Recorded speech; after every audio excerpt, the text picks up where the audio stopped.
Thank you all for being here. I just wanted to gather to address some of the events that happened in downtown this weekend, share with you the information we have, and talk about our plan going forward.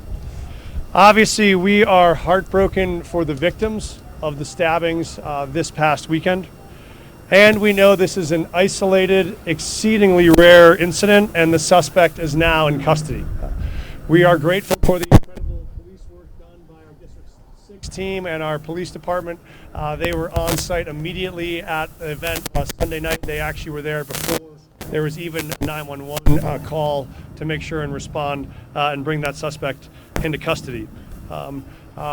Chief can share more. We know he is a white male who was born in Colorado with a history of criminal involvement and was last released from jail in November. I'll say we know that there's work to do. We also know that downtown Denver is getting more vibrant and more safe every day. The success of the last year is critically important. We're very proud of the fact that we saw the historic reduction in our homicide rate last year, the largest in more than 10 years. We saw a 23% reduction in shootings.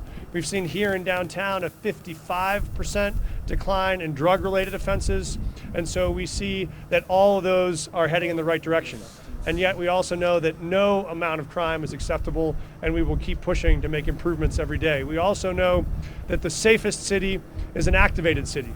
And so we're proud not just of the reductions in crime, but we're proud of the increase in the activations and presence here in downtown. We've seen increased revenue from these blocks of the 16th Street Mall that are open. Many of these retailers are up almost 35%. We've seen 3 times more leasing requests for folks who want to rent office space on these blocks, 3 times more interest in the last several months than in the last 3 years. So we know that there is every day more and more activity, more and more momentum, and more excitement. We are on the precipice of making the largest investment in downtown in the city's history, what will be perhaps the largest investment per capita of any downtown in the country, because we know more people on the streets that are living, that are working, that are playing, are always better for the city center. I think we have not seen random acts of violence like this in our city center for as long as we can remember. And so that means we are both heartbroken for the folks who are suffering, and we also are deeply committed to the public knowing that this individual has been detained, is in custody. We will pursue all possible charges against him, and that these random acts of violence are not typical and are not something we should expect ongoing here in downtown. I will also say that we know that even while we see that the indicators are going in the right direction, we will do more. Chief's going to talk more about this, but we will commit to increasing the number of police patrols and police presence here in downtown in the weeks and months ahead, making sure that the lived experience of the city every day matches what we know the data shows, which is a city growing safer and more vibrant all the time. We wanted to share that information with you just so you know how deeply committed we are to making this Denver's living room and a place where everybody still knows that they can gather to eat and drink and come to games and see shows and spend time with their family, because this is your living room. I want to give it over to Chief Thomas to tell a little bit more information about the incident and any other information relating to arrest and custody, and then we're happy to take questions if folks have them. And thank you so much for being here.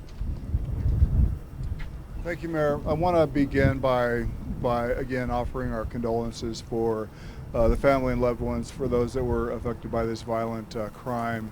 And also I want to take the time to acknowledge all of our officers, all of our safety and security partners who really jumped in immediately and helped to bring this person to justice and into custody. So I'll go over kind of a timeline of the events as they occurred. As we know now, there was the original incident occurred at about 5:10 Saturday evening. We did not know of that event because the victim in that event transported themselves to Denver Health Medical, and so we were not aware of that event until about 20 minutes after 6 o'clock. The first event that we were aware of occurred at about 5:20. And that was the female victim who ultimately was deceased. They received a knife wound to the throat by an undescribed individual. We responded. We began investigating that incident. We did have some very vague descriptions that were put out. There were resources that were drawn from throughout District 6 that were deployed looking for that suspect and managing the scene. About 30 minutes later, so at about 5:54, we had a third incident that was reported at 16th and Lawrence. Another individual that had been stabbed in the arm and in the torso. That individual was transported to the hospital where he was placed in critical care, sedated, so we were not able to get much from him. But then soon after 6:20 is when we were notified of the original victim who was attacked at 16th and Tremont. Slashed in the face, and it was at that time that we really started to identify that we were likely talking about the very same suspect. We had some details on what that individual looked like. That is when we began to draw additional resources from across the city into downtown Denver to look for this individual. Those resources maintained a presence throughout the evening on Saturday and into the day on Sunday. Unfortunately, as you all know, at about 8 o'clock on Sunday evening, as officers were in the area looking for this subject, they saw an individual running with a knife in hand. They were able to quickly take him into custody. This occurred at 16th and Wine Coop. He was taken into custody, and immediately after he was taken into custody, we identified that he had just stabbed somebody right there at that vicinity. That person was transported to the hospital where, again, they ultimately expired. So we have continued that safety presence in this area. We will continue that, as the mayor alluded to. We'll continue that presence for the foreseeable future. What that looks like is obviously officers that are assigned to District 6 and assigned posts on the mall, in and around the mall, both foot patrols, bicycle patrols, motorcycles, and vehicles. We also have additional uncommitted resources that will be detailed down here to provide that extra layer of safety. We've also connected with all of our security partners, so the Downtown Denver Partnership, as well as all of the other security teams along the mall, to make sure that we have a secure blanket of safety in this area. So with that, I think I can open it up for any questions anyone has. One for the chief, one for the mayor. It's Marshall at 9 News over here. Chief, just to understand what you said, officers identified the person because they just saw someone running and didn't know a stabbing had taken place yet from last night? That is correct. That is correct. So they saw the person running, then quickly identified that he had a knife in hand. He was captured very quickly, and it wasn't until after that occurred that we realized that we had someone that was stabbed. And so this identification apprehension took place before there was even a call made that there was a stabbing. Had any of your officers said that they had identified someone like that earlier in the day after arresting him? They said, "Oh, dude, I recognize him from earlier." No. Okay. No. Mayor. Yes, sir. You talk about a vibrant downtown, crime rate down. You can also have the idea of what people are feeling from this weekend. Both can be true, that you can try to get people to come downtown and people may not want to right now. How do you reconcile that? Yeah, I think we acknowledge both things are true. This was a tragic, catastrophic event in our city. We unfortunately have seen events like this in Colorado in the past, and they're hard to get through. It also is important for people to know just how incredibly rare they are. We can't find another event in recent history where we had these kind of random acts of violence in the city center back to back. We had great police response. We were on site, and I think we will continue to provide that safety. So I think it's both key that we are connected to and heartbroken for the victims. We'll do everything we can to support them and their families. And it's important for folks to know that this is not a systemic or ongoing problem. It was an individual actor that we know has had a history of criminal activity, and we will hold him accountable. But I think it's important for people to know that Denver is still getting safer and more vibrant all the time. And in all cities, you have tragedies like this, but we do not want it to change the way people feel about their downtown, because the real facts are it is safer now than it's been in a long time. We want to keep it going in that direction.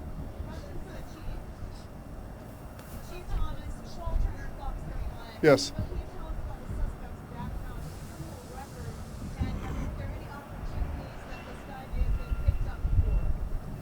Yes, good question. So, as you know, we typically don't talk a lot about suspect's criminal history, but what I can tell you is that this individual was born in Colorado in 2000. Most of his life was in the northwest part of our city, or of the metro area. His first law enforcement contact was in 2016. His first Denver law enforcement contact was in 2018. He did have a felony conviction for which he served some DOC time and was discharged in 2023. In January of 2024, DPD officers did pick him up, and he was placed in detox, where he committed an offense against a staffer there, was transferred over into DDC custody, and it was not released until November. Chief Spencer with 9 News, similar question. No, because I am not aware of the fact that he was released on a PR bond. He served 11 months, and so I think that he was released. There was no conditions of his release.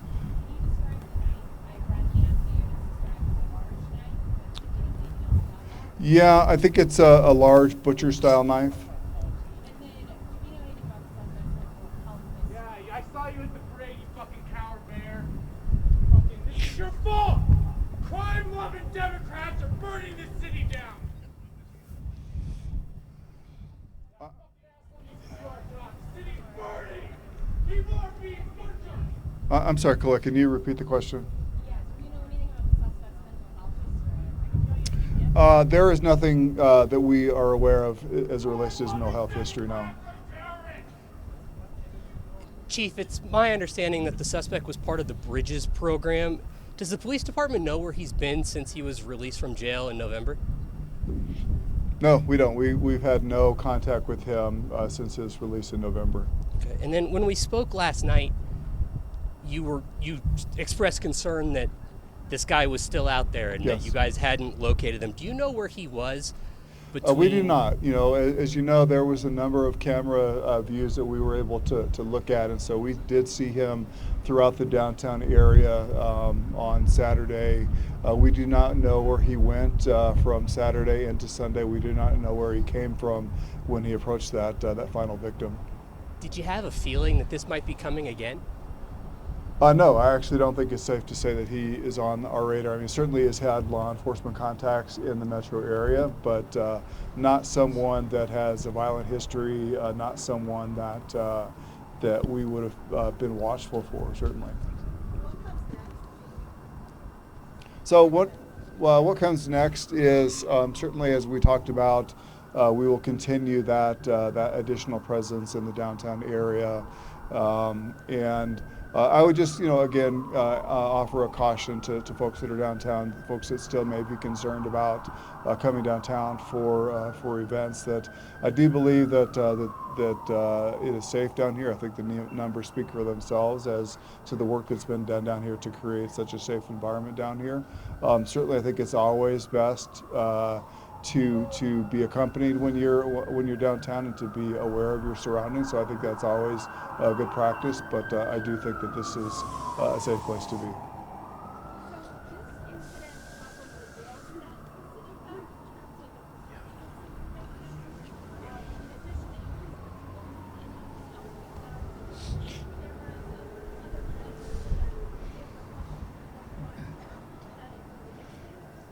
Yeah, well, again, I think the numbers speak for themselves as to the relative safety. We do intend to announce some things, I think, very soon as to other things that we are going to do to address the perception of safety.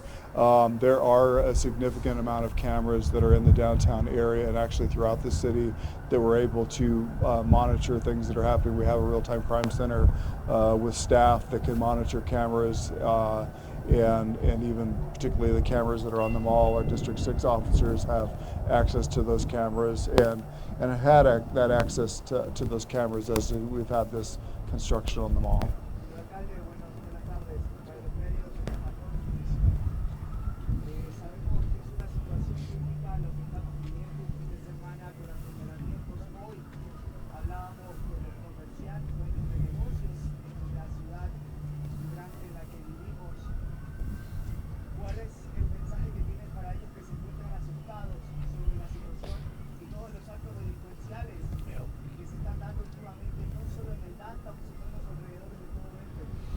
Gracias. Para la gente que está escuchando en español, creo que es importante que gente sabe que ya tenemos una tragedia este fin de semana que ha pasado, pero también en este momento la ciudad es un sitio vibrante y seguro, y ya tenemos más y más policías que están aquí quedando la ciudad seguro, que día por día el nivel de crimen está bajando y tenemos menos crímenes de propiedad, menos crímenes de crimen violento, y ya cada día vamos a hacer más. Entonces queremos asegurar a los negocios que pueden seguir trayendo gente aquí, que gente puede venir aquí para comer, para caminar por las calles con sus familias, porque todavía vamos a asegurar que es un sitio seguro.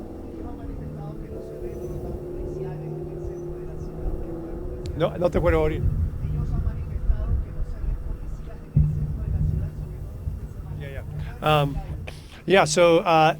Todavía tenemos policía regularmente aquí en el centro de la ciudad, y también tenemos otros tipos de gente que ayudan aquí por las calles para quedarlo seguro, más que solamente policía. Pero ya van a haber más policía en las semanas y meses que vienen. Cuando vienen aquí al centro de la ciudad ya vas a ver más y más policía para quedarle seguro. ¿Qué vamos a hacer ahora para evitar este tipo de actos delincuenciales? ¿Estos qué? ¿Cuál es el siguiente paso a seguir para evitar estos actos delincuenciales? Creo que es el mismo, que vamos a continuar a hacer más para hacer seguro que eso no pasa más y más aquí en la ciudad. Tenemos más gente aquí buscando. También estamos haciendo más trabajo con gente que están saliendo por el cárcel para asegurar que tiene servicios que necesitan para devolver a sus vidas productivas.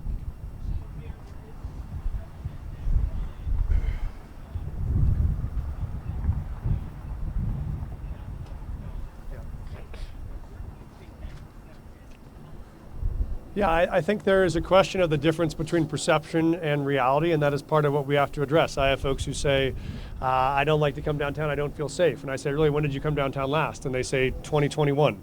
I say, okay, well, it is a very different downtown than what you saw 3 years ago. And so part of our obligation is both to deliver the results that actually drop the levels of crime, which is what we're doing with some of the historic decreases we've seen in the last year, and to address that perception. We need people to have the chance to come and visit and experience downtown again and see how different it is. That's why, for us, things like the reopening of the 16th Street this year is such an important opportunity, because if folks came down post-COVID, it still felt like it was under construction, hard to access. Those also can be deterrents. We know the more active the city is, the safer it is. And so when you do have fences up, you do have construction running, you did have COVID, fewer and fewer folks at work downtown, those are all contributors. But now, as we've started to reverse those trends with more activated streets, more businesses open, more parts of the mall open, crime down, we think these are the moments where now when folks come down to an Avs game or a Nuggets game, when they walk this spot, they will see that it is a whole different location than it was 2 or 3 or 4 years ago. We will keep working every day to make it better. And we know that in a big major city in America, there is never going to be a city without crime. We are one of the safest big cities in America right now, and we will continue to do more to become safer and safer every day. I'd say our friend who just visited probably indicates that there is certainly a political agenda to folks who want to politicize what we know is a fundamental public safety commitment. I think all of us believe we have a shared commitment to wanting the city to be safe. This is why we're making historic expansions of our police force, both last year and this year, in a city where we reduced the number of, in a year we've reduced the number of city employees totally for the first time in about 15 years. We're still expanding our officer corps, we're expanding our 911 call takers, and so we are unequivocal in our commitment to expanding public safety in the city. We know we'll face challenges, we know we'll face setbacks, we will never stop in our commitment to make the city safer, and that's what today represents. Thank you, everyone. Thank you all so much for being here and for braving the cold.